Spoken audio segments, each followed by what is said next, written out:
Dans le podcast L'Aléa ce lundi 27 mars, Linda Hardy est revenue sur ses années de galère après son départ de section de recherche et la naissance de son fils Andrea en 2010. Linda Hardy était ce lundi 27 mars l'invitée de L'Aléa, le podcast de Laura Pouliquen. Durant une heure, l'ex-Miss France est revenue sur sa vie après son départ de la série Section de recherche sur TF1 dans laquelle elle incarnait l'adjudant-chef Claire Lynskey. J'ai eu envie, à un moment donné, de partir, a-t-elle confié. J'étais enceinte et j'ai profité du fait d'être enceinte pour dire, bah voilà, je vais quitter la série. Et d'ajouter, quand j'étais enceinte de mon fils, je n'avais qu'une envie, c'était de profiter de ma grossesse. Au bout de 2 mois, j'ai dit, si est bon, j'arrête tout et je veux vivre une grossesse épanouie à ne rien faire. Je vais m'occuper de moi et de mon bébé. Si est ce que j'ai fait et j'ai eu une grossesse extrêmement heureuse.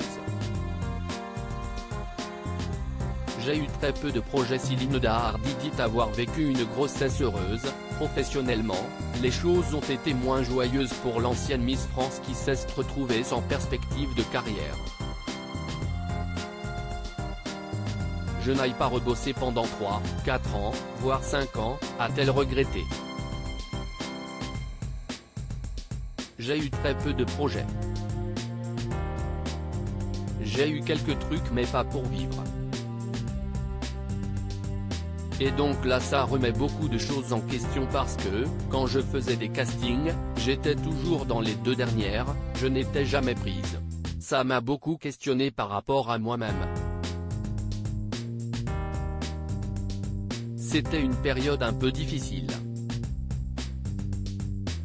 C'est aussi ça qui m'a amené à travailler sur moi parce que je me suis dit, peut-être qu'il me manque quelque chose que je ne donne pas à voir et qu'on aurait envie de voir de moi. Une renaissance professionnelle grâce à l'entrepreneuriat. Pour se relancer, Linda Hardy a décidé de se lancer dans l'entrepreneuriat en créant sa marque de bonbons en janvier 2017. C'est alors le début d'une renaissance professionnelle. À ce moment-là, je me suis dit, ok, c'est un métier que j'adore mais est-ce que je ne suis pas capable de faire autre chose? Je me suis dit que c'était peut-être fini. J'ai eu mon temps, ça a duré 10 ans. On a eu envie de moi pendant 10 ans et maintenant on n'a plus envie de moi. Et si c'était ça, est-ce que c'est grave? Est-ce que je ne sais faire que ça? Est-ce que je suis capable d'apprendre autre chose? Est-ce que je suis capable de m'épanouir dans un autre domaine? Qu'est-ce ce qui me passionne à part ça? Et si est comme ça que je suis devenue entrepreneuse? Ça a été absolument incroyable parce que, finalement, j'ai créé cette gamme de confiserie saine, qui est totalement liée à mon fils. J'ai créé ma marque, j'étais toute seule au sein de ma boîte. Je gérais tout. J'ai tout appris sur le terrain, a-t-elle fait savoir. À lire aussi. Victime d'un récent pépin de santé, l'ex-Miss France Linda Hardy donne de ses nouvelles.